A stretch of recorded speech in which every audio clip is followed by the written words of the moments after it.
Just knew he'd written something when he brought up this little exercise book. It said it's stuff that I wrote in the war, in the Blitz, and so I'm just reading through it and then throwing it out. So I read it and didn't stop reading till I'd finished. I had these dreadful images in his mind. And you've got to find some way of living with that and coping with it.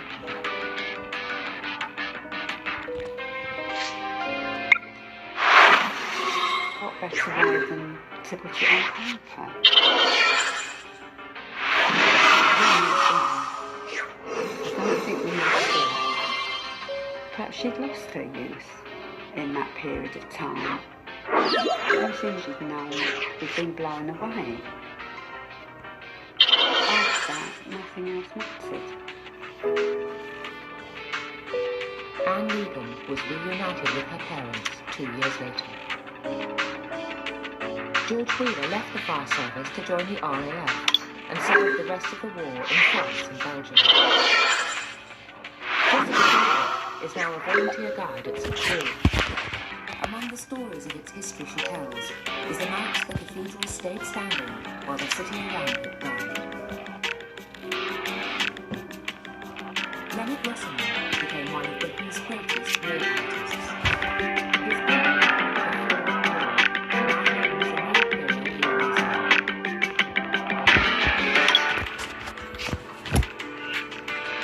William Butt adopted a 4-year-old British orphan once.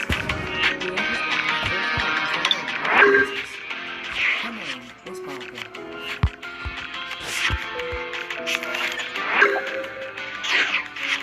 A year after the death of his family, he was dispatched to North Africa and later to Ireland. Today, he lives next door to his sister Winnie in Essex. Richard Holsgrove served on Russian convoys for the rest of the war. The Blitz on Britain he witnessed continued for another 5 months. In that time, more than 40,000 people lost their lives.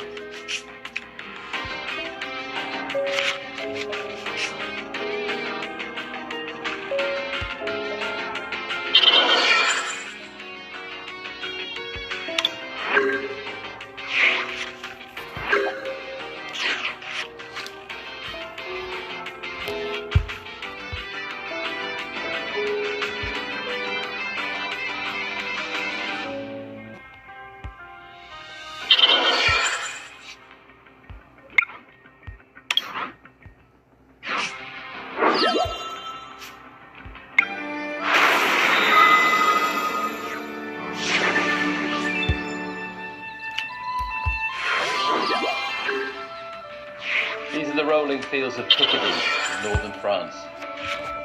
It looks beautiful this evening, but it was once the scene of some of the most appalling carnage in military history.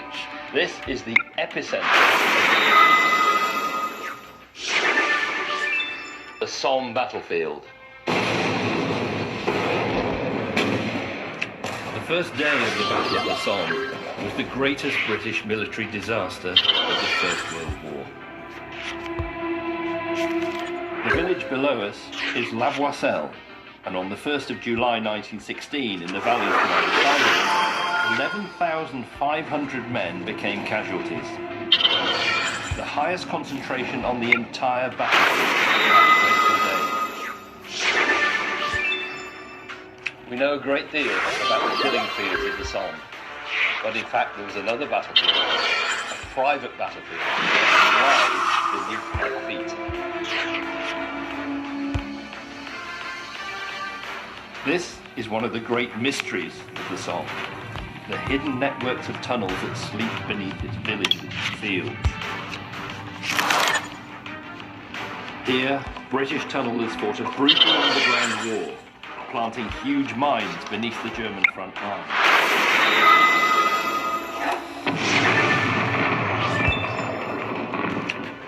Mines were the original weapons of shock and awe. Their commencement at Marseille on the 1st of July 1916 should have signalled the beginning of the end of the war. get under the German line, tunnellers had to play a terrifying game of probably. The more the enemy was, 40 metres away, the more noise you made, the less likely you were to survive. But who were the men who fought in this subterranean area? And why, in the end, did British High Command fail to press home the tactical advantage that tunnellers had given them? Well, now we've been given the opportunity to explore these tunnels, to find out what those men did. Their story is the last great secret of the Battle of the Somme.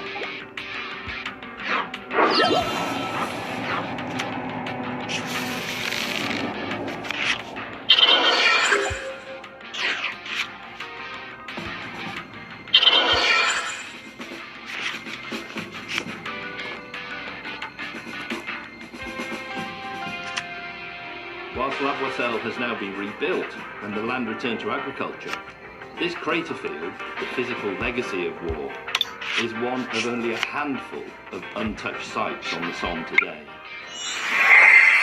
An invitation from the family that owns the land provided us with a unique opportunity to investigate what happened to those who fought here, especially the tunnellers. It all started with a hole in the ground. It's quite tight here, but it's okay. I can see a long way down it. It is clear.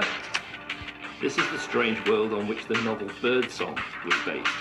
Until now, it could only be imagined.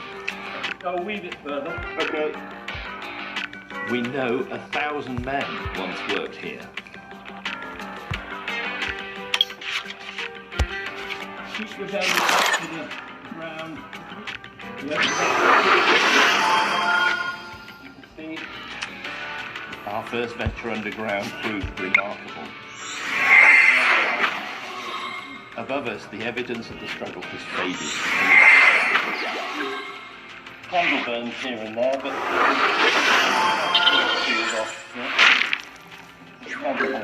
But down here in the shadows, we find a labyrinth, clearly intact, long hidden, still dangerous. let's have a look. A little bit tight just here. There's air pipe here. Is the air pipe connected up? No, it's loose pieces.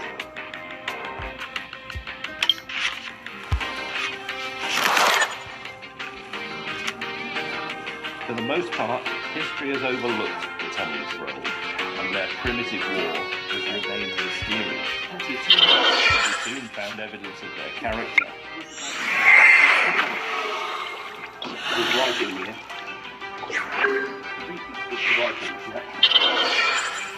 Look, you can see the pick mark of the man who's cut that out, and on this face, which has been cleft, is this extraordinary poem. I wish we could read the name of the author. If in this place you are detained, don't look around you all in vain, but cast your net and you will find that every cloud is silver line. Still.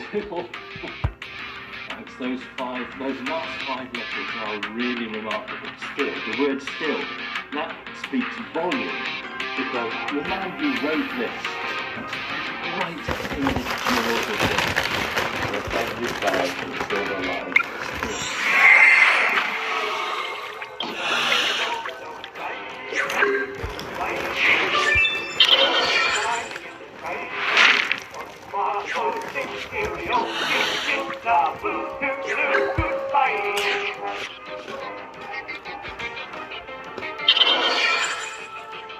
The village of La Boisselle lies on the Roman road from Bapaume to Albert, with the cities of western France beyond, an ancient axis of invasion. In the autumn of 1914, an invading German army marched down this hill, and it was here, at La Boisselle, that their progress was finally halted.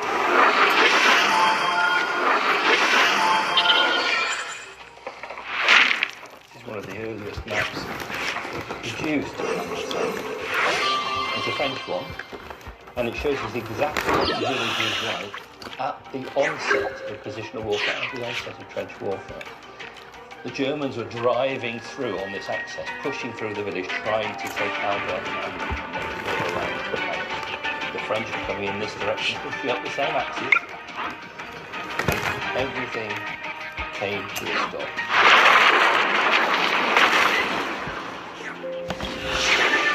The contemporary German postcard depicts the fight for the village as a glorious triumph, but one eyewitness described it as hell on earth, which no living thing could survive.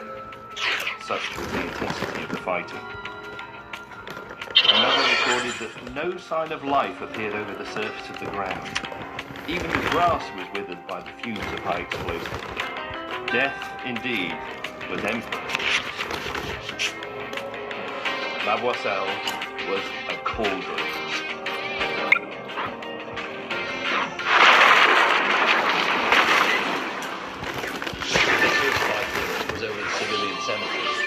And for a farm on the western edge of the village, it stood here. This is all that's left of the courtyard. The remains of the farm is where the story of tunnelling at La Boisselle begins. This is all that remains of that farm. This is the Granathof, literally exploded farm, the name given to it by the Germans. The French called it the Îlot. And the fighting over this farm was so bitter between the Breton troops, the French Bretons, and the Germans. Hundreds of people lost their lives fighting over a farmyard.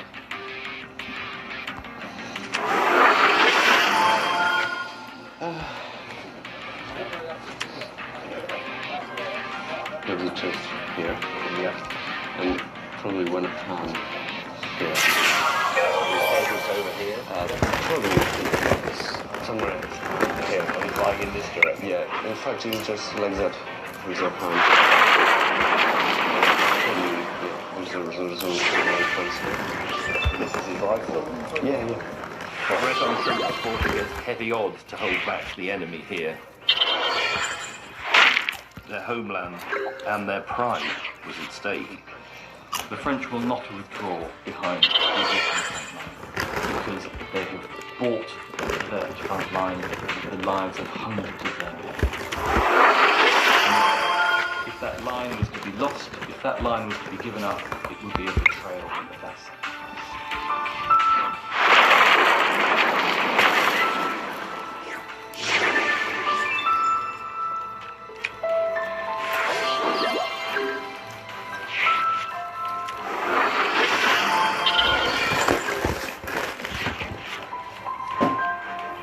After only 4.5 months of fighting, by the year 1915, the war descended into stalemate. These flags here, the yellow flags, they represent the French front line, and the red one, the German front line.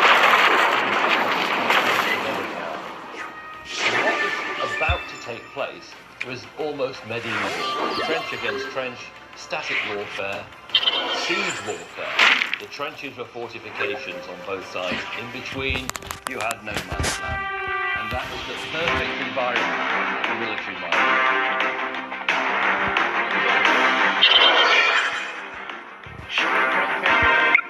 Their first shot at this very point. And that was the beginning of a... The huge crater made by the German mine that obliterated the Granathof reveals the devastating nature of tunnel warfare. Whether they liked it or not, both sides were now locked in to subterranean conflict. There was nowhere to hide from a mine. It could destroy a trench and its occupants in an instant. For the infantry, even a suspicion that they were being undermined created a paranoia that quickly eroded morale. Within 12 months, no man's land was a chain of craters. And in fact, what happened was, as the explosive charges grew and grew in scale, the two opposing sides blew each other further apart.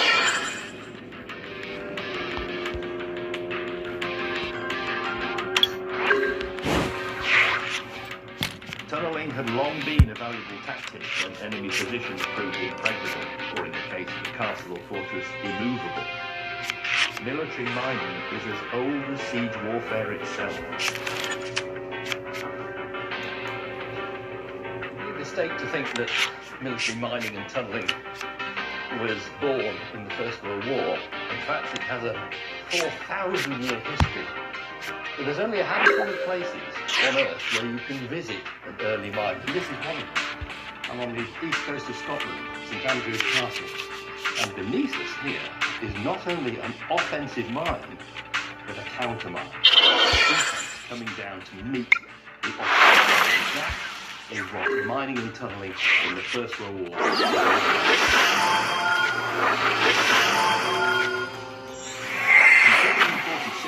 A band of Protestant reformers and rebels were besieged here. When they detected noises suggesting the fort tower was being undermined, they themselves started digging to intercept the incoming offensive tunnel.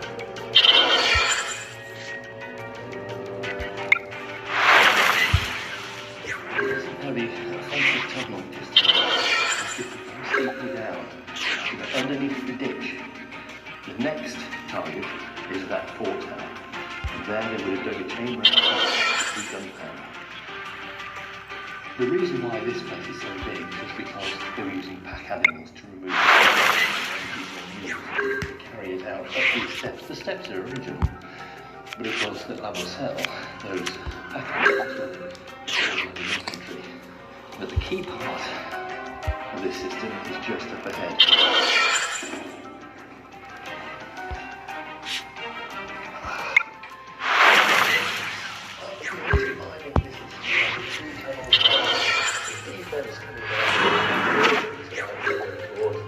To stop them undermining the fort tower, and the offense suddenly trying to keep their face to face with the enemy.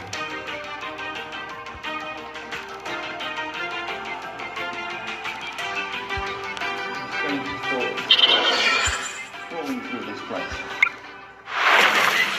is that any one of these things to work here, offense, defense, it doesn't matter.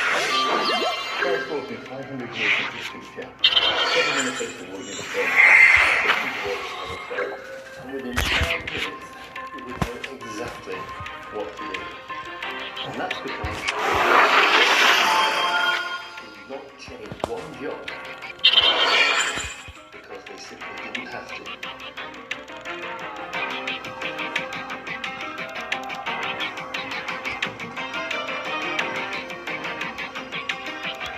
Throughout 1915, the French ruled. The British were forced to take over. It was really more and more sectors down the western front, Lille, Paris, and eventually on the south. And it was at the end of July 1915 that the Black Watch came at the south. And on this plan, you can see when the Black Watch arrives, these planes are they're not deep enough, they're blown apart by German mines, so they have to step back to give themselves space to get underneath the Germans, to undermine the Germans. In trench warfare, if you're looking down upon your enemy, in tunnel warfare, you're very often the big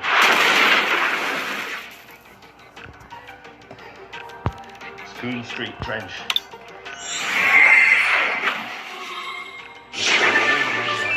When they arrived in July 1915. And this was a main thoroughfare. This was the very first entrance ever dug by those men.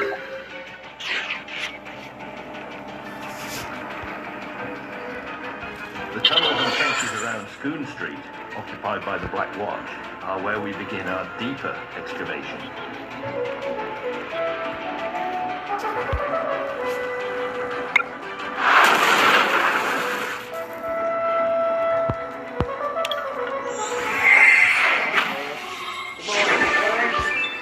Welcome to our new arrival.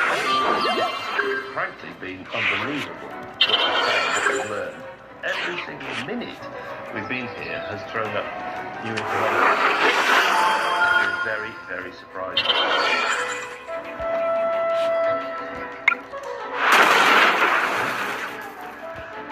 And we're working on the surface and we're working underground at the same time. So we cannot place an objective. When you believe you know so much, you find something that's just really astonishing. That's never to say, isn't it? Imagine how easy it is to miss that. In 1915, the scale of operations at La Rochelle had dramatically increased. At School Street, we uncover a prime ingredient of mine warfare: boxes of gun cotton explosive, and evidence of other materials vital to maintain huge armies on a static battlefield. What was that for? Petrol tin, probably used to carry water. When the armies came in, the natural population just shot up from a few thousand to hundreds and hundreds of thousands. There wasn't enough water for these men and all the horses for them. So when tunneling started, they sank the ramps down through the water in order to draw water for 110 feet down to serve the men in the country. So the tunnelers at Blueprint wanted to send the country two to fill the unreached supply of water. Without water, you can't get the water. No water, no water.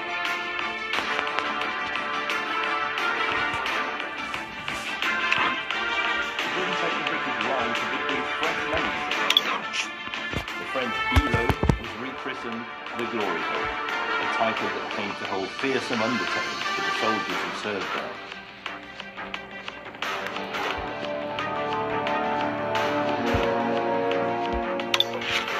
This is what the sector looked like soon after the British arrived.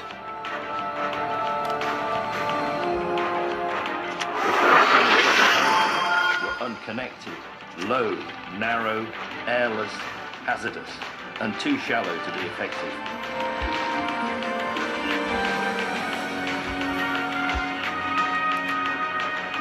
Improving the situation required skills that the army did not have, until the arrival of a new kind of Royal Engineer unit, made up of professional sailors and miners, specially drafted in for their underground expertise. The tunnelling companies were the brainchild of one man.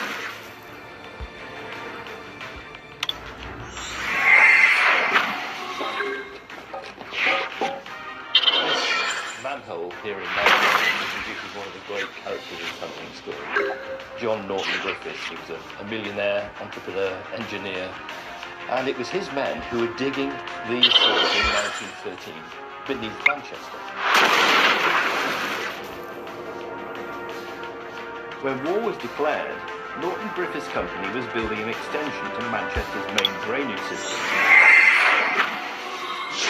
He relied on a unique breed of workers to dig through the clay geology. They were known as clay kickers. Norton Griffiths called them his moles. It so happened that Lord Kitchener, Secretary of State for War, was a family friend. Norton Griffiths wrote to him proposing that clay kickers might be very useful for the army.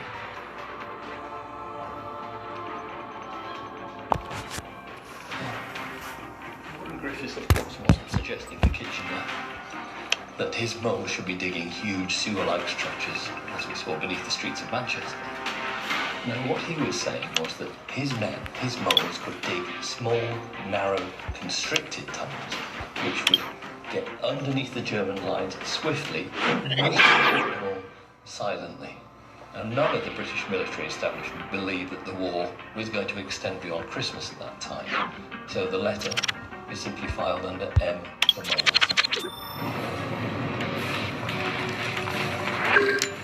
In December, the Germans blew the first mines beneath British positions. More and more followed. By mid-January, rippled through the trenches and the War Office. Norton Griffiths was called in by Kitchener and he demanded 10,000 clay kickers. There weren't that many in the country, but it put Norton Griffiths in charge. There was no time for military nicety. On Thursday, the 18th of February 1915, the first party of 20 kickers were told to leave these very sewers. Later that same day, they arrived here at John Norton Griffith's London offices, where they were attested and given a medical. The 18 were dispatched to Victoria Station for the next leg of their journey to and from their destination. The next stop was here, Brompton Barracks in Chatham, Kent, home of the Royal Engineers. So our 18 soldiers, no military training whatsoever, to be inducted into one of the most illustrious corps in the British Army. And these men couldn't salute, they couldn't march, they didn't know the difference between brigadier. And that sent vibrations of nervousness through the corridors of power. The old and the bold didn't know how to treat these men. They were all engineers now. 24 hours ago, they'd been sewer drivers. Some of them could be trade unionists. Even worse than that, some of them could be Scottish trade unionists.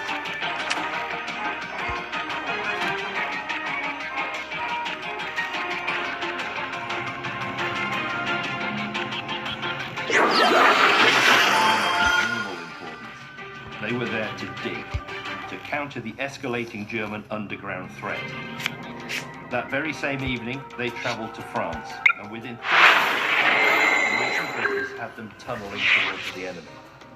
His moulds were now the most valuable commodity on the Western Front.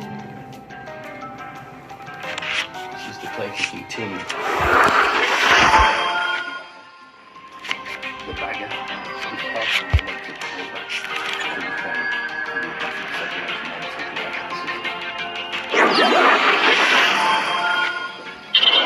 It's not really a kick, it's a push.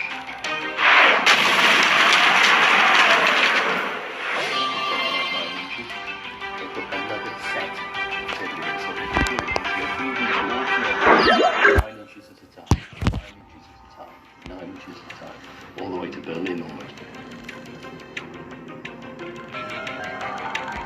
The men are working in silence. The rule was if the candle would burn, the air was good enough to work, and if it went out, you left the tunnel because there wasn't enough oxygen. And they were also searching for the enemy. The prime duty of the tunnelers was not offensive, but defensive, to protect the infantry in the trenches from being undermined. To do so, they had to intercept the Germans and turn their galleries into graves by blowing them in underground. So what you had was listeners at the end of a tunnel like this. And the first things that were used were civilian listening kit. This is the finding of the leaks. If they didn't have that, they used this idea.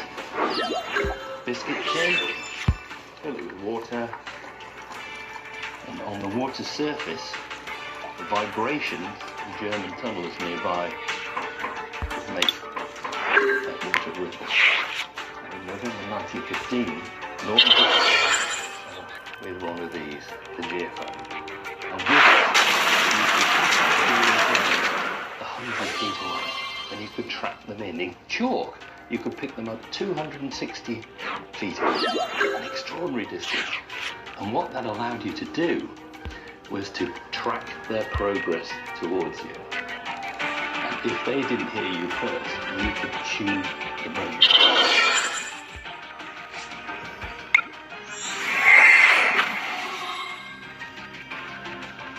In play, whilst the decision to blow the enemy had been taken, a hole was silently drilled towards the source of the sound. A steel tube packed with explosives. Terrestrial torpedo, no less. The gallery behind it was then tamped, tightly backfilled with to maximise the explosive force. What this conflict has, dude, what the no fuck? other part of the war has, is the ultimate form of barbarism. You wait before you blow until you know the maximum. You blow them in, doesn't matter whether they live or die, doesn't matter to you. And then if you're very clever, you've got another charge ready. The one thing you do know is that miners will make the maximum effort to save their car. Wait till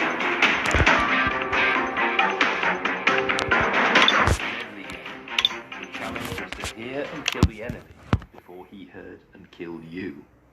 A race to the death.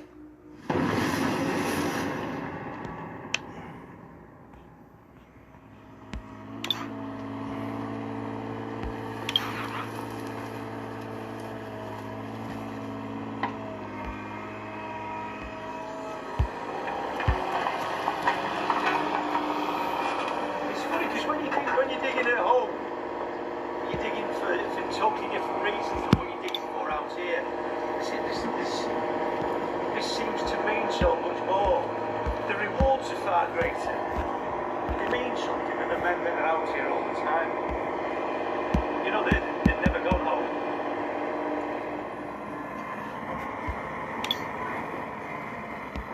Norton Griffiths knew that in sectors like La Boisselle, where tunnels were driven through chalk, the harder geology demanded different skills.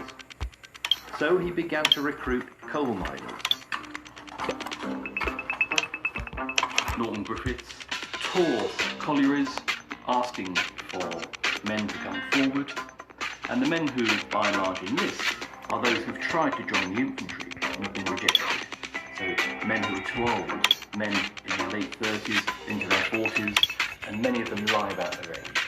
The age limit is relaxed, so they'll take men up to 45, but there are men even over 45 who are coming forward. But the point is that these men are the elite miners. They have decades of experience. Some have been underground or even younger for the oldest men. And they are highly skilled. They are the aristocracy of the coal mines. Tunnelling at La Boisselle now entered a period of intense expansion. It was complex and technical, and required the guidance of an experienced civilian mining engineer. Norton Griffiths insisted he knew the man for the job. Norton Griffiths wrote in his report to the engineer-in-chief that 179 Company needed a good, strong man. And that man that he had in mind was a mining engineer named Henry Hans. Now, Hans was described as a first-class rascal, but Hans was utterly focused and, as he said, utterly ruthless in achieving his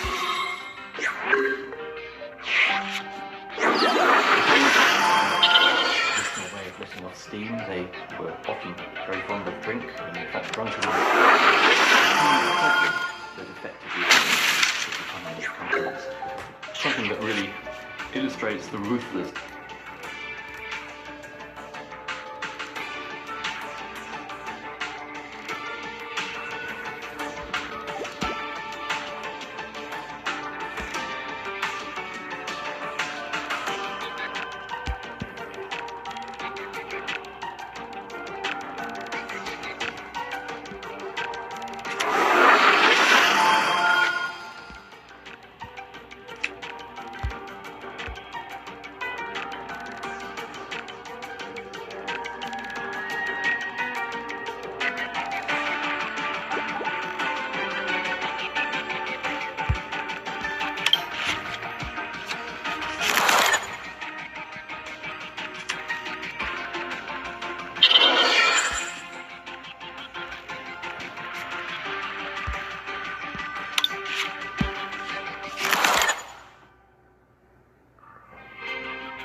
Bye.